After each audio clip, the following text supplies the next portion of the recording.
بسم اللہ الرحمن الرحیم۔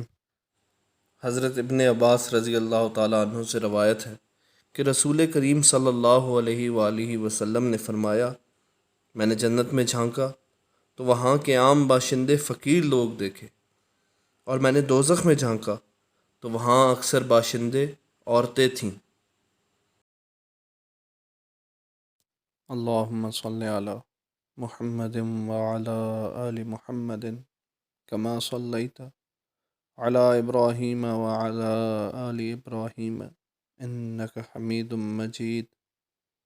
اللہم بارک علی محمد وعلی آل محمد کما بارکت علی ابراہیم وعلی آل ابراہیم انک حمید مجید۔